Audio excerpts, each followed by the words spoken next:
রাসূলুল্লাহ সাল্লাল্লাহু আলাইহি ওয়াসাল্লাম বনী ইসরাইলের জমানার একজন বান্দার ঘটনা শোনালেন।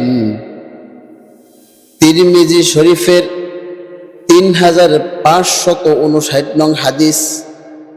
রাসূলুল্লাহ সাল্লাল্লাহু আলাইহি ওয়াসাল্লাম কিফিল নামক একজন ব্যক্তির ঘটনা শুনাইলেন।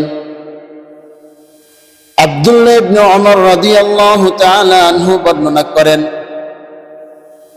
এই কিফিলে ব্যক্তিটা এমন কোন গুনাহ নাই যেটা সে করে নাই। বিশ্বনবী সাল্লাল্লাহু আলাইহি ওয়াসাল্লাম বলেন, একদিন এই কিফিল হঠাৎ করে তার কাছে তার একজন চাচাতো বোন কিছু টাকার জন্য ধার নেওয়ার জন্য গেল। কিফিল প্রথমত ওই চাচাতো বোনকে বলল, না না, আমি তোমাকে টাকা দিতে পারবো না।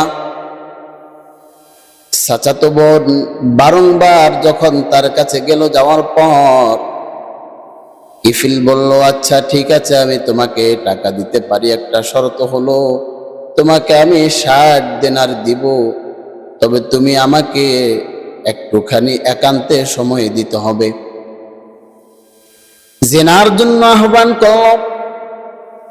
জেনার জন্য আহ্বান করার পর এই মেয়েটা নিজে ছিল ক্ষুধার্ত, পরিবার পরিজনের দিকে চিন্তা করে বলল, ঠিক আছে, অসুবিধা নাই, আমি রাজি আছি। যখন কিফিল মেয়েটাকে 60 দিনার দিয়ে মেয়েটার সাথে একান্তে সাক্ষাৎ করার জন্য গেল, জেনা করার জন্য গেল, ব্যভিচার করার জন্য গেল, হাদিসের মধ্যে আসছে এমন পর্যায়ে চলে গেল জেনা করবে করবে ভাব। রাসূলুল্লাহ সাল্লাল্লাহু আলাইহি ওয়াসাল্লাম বর্ণনা করেন, এই অবস্থায় মেয়েটি যখন থরথর করে কাঁপতেছিল, তখন কিফিল তাকে ডাক দিয়া বলল, তুমি কাঁপো কেন, কি জন্য কান্নাকাটি করো? মেয়েটা বলল, আমি জীবনে কখনো এই কাজ করি নাই, এই জন্য আমার বড় ভয় হয়। আমি জীবনে কখনো এই কাজ করি নাই, আমার বড় ভয় হয়। কিফিল প্রথমত বলল, তুমি কি পাগল হয়ে গেছো নাকি? তোমার কি মাথায় কোনো সমস্যা হয়েছে নাকি? তুমি এরকম কেন করো? মেয়েটা বলল, জীবনে কখনো করি না, এই জন্য আমার বড় ভয় হয়, পরকালের ভয় হয়, আল্লাহ পাকের ভয় হয়।